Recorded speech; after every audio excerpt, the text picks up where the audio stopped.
Dear friends, in 1943, when World War II entered its most intense phase, all eyes were on a hot spot on the map of Russia, the Kursk Arc. Here, two giant war machines, Nazi Germany and the Soviet Red Army, clashed in the largest, most intense and most decisive tank battle of the entire Eastern Front. With nearly 1,200 tanks, 4,000 aircraft and nearly 2 million soldiers, the battle at Kursk was not only a contest of firepower, but also a battle of will, strategy, and endurance. In this special multi-episode series, Past Uncovered takes you through every stage of the epic confrontation, from Hitler's plot and the Operation Citadel plan, to the legendary Soviet defense in depth, and iconic battles like Prokhorovka, where hot steel crashed into hot steel.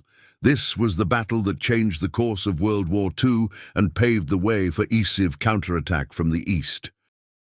Fasten your seatbelts, because you are about to witness steel, fire, and the fate of an entire continent collide on the land of Kursk.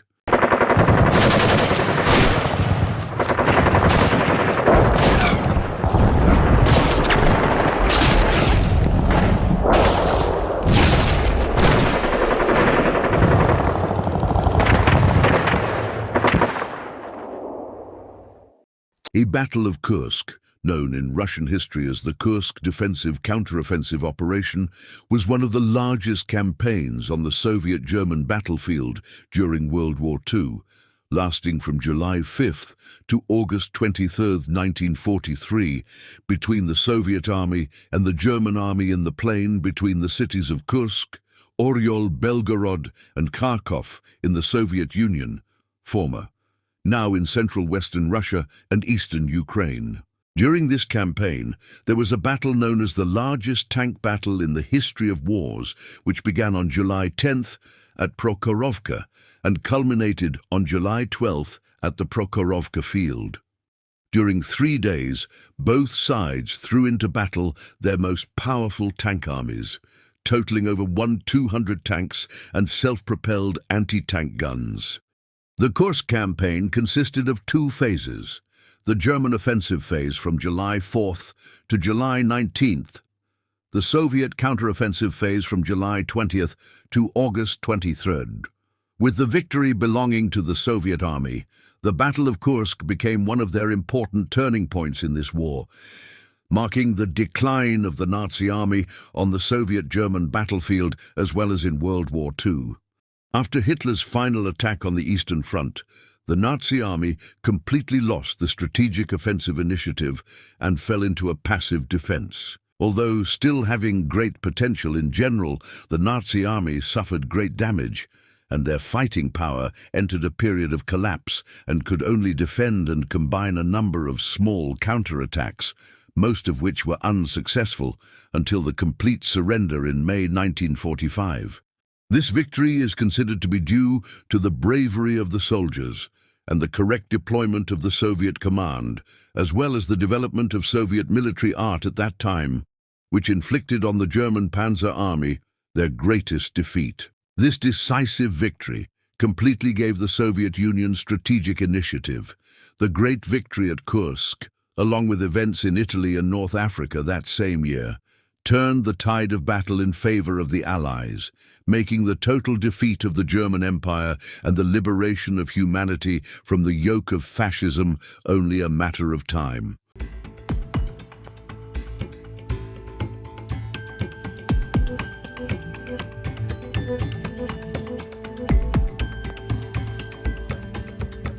Historical background, general situation on the Soviet-German front after the defeat at Stalingrad and the withdrawal from the Caucasus campaign. The Blau Plan's goal of defeating the Soviet Union was completely ruined. Only thanks to the temporary local victories achieved by Field Marshal Erich von Manstein in the spring counter-offensive of 1943 on the Upper Don and the efforts to maintain footholds at Spars-Demiansk, Rzhev, Vyazma and Tarman, the Nazi army was able to avoid total defeat. Although 204 out of 298 divisions were still maintained on the Soviet-German front, The quality of the Nazi army was no longer the same as in 1941-1942.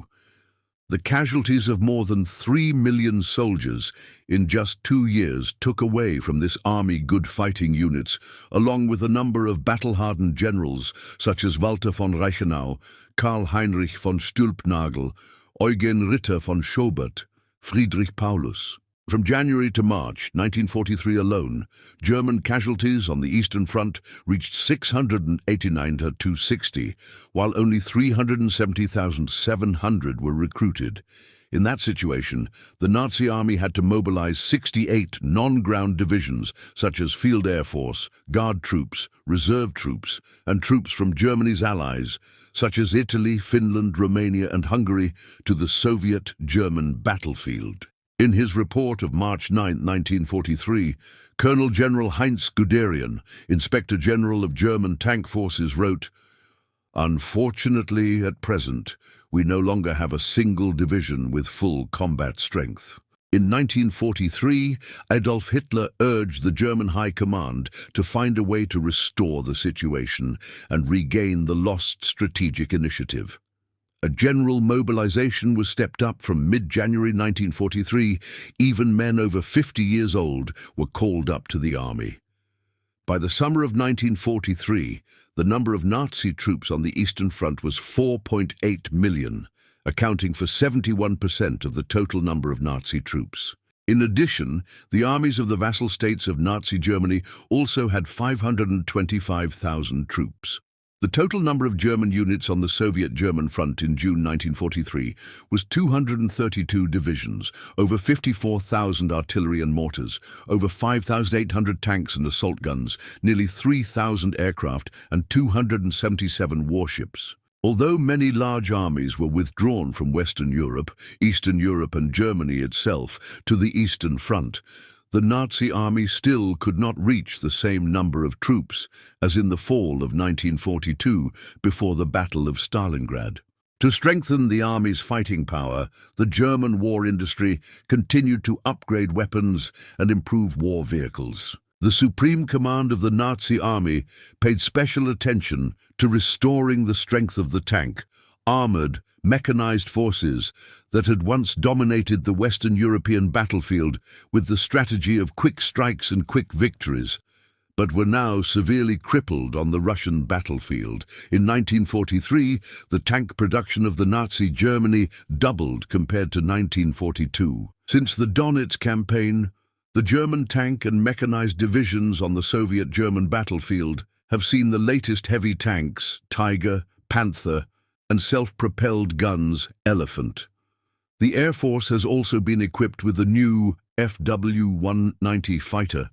The main German fighter Me-109 has been upgraded with the Me-109G2 and Me-109G4 versions. In addition to the main attack aircraft Ju-87, the German Air Force has also been equipped with the superior Henschel HS-129. After major campaigns in Stalingrad, Kavkaz, Rzhev, Vyazma, Volkhov, the Soviet army, although victorious, also suffered considerable losses. However, thanks to the efforts of the Soviet people, the defense industry operated normally and rapidly increased production. By July 1, 1943, the total number of Soviet troops had reached 6,442,000, of which 90% were concentrated on the Soviet-German front, equipped with 6,232 heavy and medium tanks, 99,000 artillery and mortars, nearly 2,200 Katyusha batteries, and 8,298 fighter planes. If in March 1943, the Soviet army only had a rather thin reserve force with 4 army groups, 24, 46, 66 and Reserve 2, by May 1943, this reserve force had increased to 10 army groups, including infantry groups 24, 46, 53, 57 and 66, tank groups 1 and guards, tank group 5, reserve combined arms groups 2 and 3. Air Force Group 5 was separated from Air Force Group 4 and was mobilized from the Caucasus to the reserve force of the General Headquarters. Battlefield situation. If in March 1943, the Soviet army only had a rather thin reserve force with 4 army groups, 24, 46, 66 and Reserve 2, By May 1943, this reserve force had increased to 10 army groups, including infantry groups 24, 46, 53, 57 and 66, tank groups 1 and guards tank group 5, reserve combined arms groups 2 and 3. Air Force Group 5 was separated from Air Force Group 4 and was mobilized from the Caucasus to the reserve force of the General Headquarters. The shock group of this operation included the 2nd Tank Army, the 65th Army, and a cavalry corps.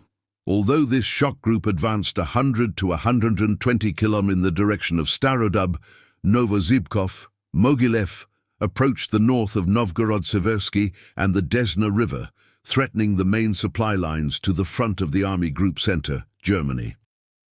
However, by March 10th, the Soviet Central Front no longer had any reserves to exploit its achievements. On March 15th, 9 divisions of the 2nd Army and the 9th Army, Germany, launched a strategic counterattack, defeating 2 Soviet ski divisions and 3 Soviet cavalry divisions in the area south of Mogilev, Roslavl. On March 20th, the Germans pushed back the Soviet cavalry and infantry to the Sevsk area.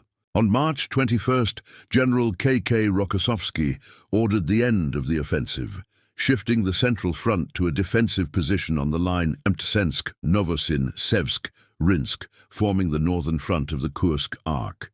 South of Kursk, having failed in Operation Leap Forward and Operation Star, the Soviet Voronezh Front and the Southwestern Front were forced to retreat to a defensive line from Gaponovo through Trefilovka, Belgorod to Vovchalsk, forming the southern front of the Kursk Arc. As a result of the German offensives and the unsuccessful Soviet defenses after the First Bryansk Offensive and the Soviet Operation Great Leap Forward, the German Army Group Center created a deep depression in the Soviet defense line 70 kilometers north of Kursk, in the areas of Ludinovo, Mtsensk and Oryol. About 100 kilometers south of Kursk, the German Army Group South, which occupied Kharkov-Belgorod, advanced close to Vovchansk and also created a second depression there. Between these two depressions was the Kursk salient, a bow-shaped battle line jutting westward for over 500 kilometers. Within that arc were 2 Soviet fronts. On either side of the arc there were also 2 fronts, and behind the arc there was a reserve front. As is often the case in war, the convexities and depressions on the front contained the possibility of flanking each other on both sides. The terrain of the Kursk region and its surrounding areas was relatively flat, with vast wheat fields interspersed with low hills and small, shallow rivers. The only notable ones were the Oskol, Seym, Sosna and Sion rivers, all of which were less than 100 meters wide. Summer in central Russia was dry, with little cloud and rain, which was very convenient for the deployment of ground forces, maximizing the firepower of tanks, armor, artillery, and air force. Behind the Kursk salient lay the vast steppe west of the Upper Don, which the German army had traversed in the summer of 1942 during Operation Blau. In short, it was a familiar battlefield for the armies of both sides. International context. The Casablanca Conference, held in January 1943 between the 2 anti-fascist allies, the United States and Great Britain, reached a preliminary agreement on opening a second front in Western Europe in 1943. The armies, navies and defense workers of the 2 countries had prepared carefully for strategic operations. However, by April 1943, the British side believed that it was not possible to directly land in France, because on the North African front, the Allies were still conducting an attack to encircle the 20th Army Group of Marshal Rommel in Tunis. In June 1943, the British side, through the military attaché of the British Embassy in Moscow, informed the Soviet government that the Allies could only launch an amphibious operation in southern Italy after destroying the 20th Army, Germany, in Tunis on May 12th. Operation Overlord would have to be postponed until 1944 due to insufficient preparations of troops and materials. The Soviet government considered the postponement of the opening of the Western Front a major challenge to their confidence in the Western Allies. In telephone conversations on June 19 and 27, 1943, with Soviet Commander-in-Chief I.V. Stalin, British Prime Minister Winston Churchill said that the British side had in hand reliable documents about Hitler's postponement of his summer offensive plan in 1943 on the Soviet-German front. Meanwhile, by June 1943, the German army had almost completed the concentration of troops for Operation Citadel. However, the Soviet side also had in its hands documents that allowed it to assume that in the summer of 1943, the Nazi army would organize a major offensive campaign on the Soviet-German front, and its location was not too difficult to determine. It was the Kursk Arc. Almost all Soviet generals at the General Staff, as well as the front commanders, agreed on this assessment when responding to I.V. Stalin's telegram of April 12, 1943, which included only one question: "Give your opinion on the main direction of German operations in the summer of 1943. Plans and forces of the parties, German army plans, following the successful counterattacks of Army Group South, Germany, in the Donetsk campaign on 21 March 1943. The German Army High Command, Oberkommando des Heeres, OKH, began drafting an offensive plan to regain the strategic initiative on the Eastern Front. However, the German army was forced to choose the main direction of attack because their forces were no longer as strong as in the summer of 1942, when the Nazi army and its allies had the highest number of troops and divisions on the Eastern Front. After careful consideration, the directions were ruled out. Leningrad, due to unfavorable climatic conditions with half of the year being winter. The Moscow direction was also ruled out because the Germans believed that the main defense force of the Soviet army was concentrated there. The southernmost direction was also unfavorable because it was surrounded by two large rivers, the Don and the Volga, which the Nazi army, with its stronger forces in 1942, could not cross. In the southwest, there were conflicts within the German military leadership. Günther von Klug believed that based on the results achieved in the spring of 1943, it would be possible to hold the Kharkov direction and concentrate forces on the northern flank of the Kursk Arc, but not to develop to the southeast, but to attack to the northeast. For now, the left wing of Army Group Center and the right wing of Army Group North would be used to contain the Soviet army west of Moscow. The main thrust would be from the Oryol, Mtsensk, Bolkov and Lyudinovo areas, attacking northeast and entering Moscow from behind.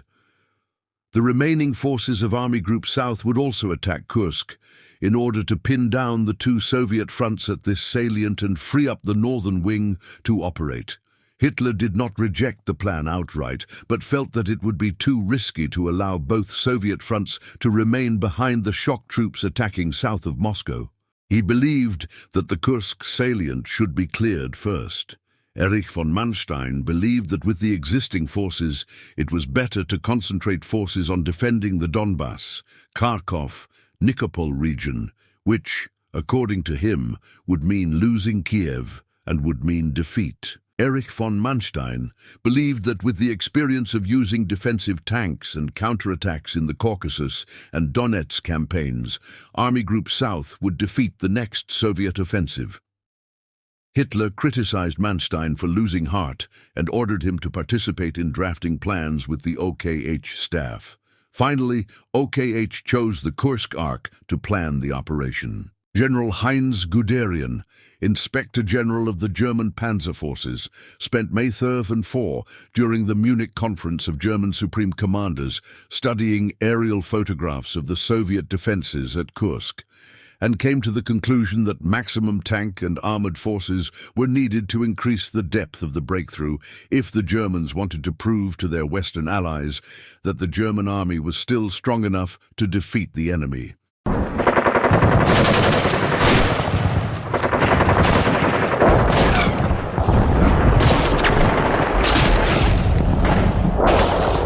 Dear friends, These were the initial preparations of the Nazis to regain the upper hand on the battlefield. This is also the overall picture of the actions of the German army before the opening of the Battle of Kerch, a determined attempt to regain the position lost after the heavy defeats at Leningrad and Moscow. From the consolidation of troops, the concentration of equipment, to the careful choice of battlefield, every action demonstrated Germany's strong determination to turn the tide. However, as history will show, this was only the beginning of one of the fiercest and most decisive confrontations on the Soviet-German front. Don't miss the next part to discover the exciting and tense developments of this battle. Thank you for watching part 1 of the video about the Battle of Kerch. Hopefully, the information in the video has helped you better understand the strategic preparations of the German army before one of the fiercest battles on the Soviet-German front.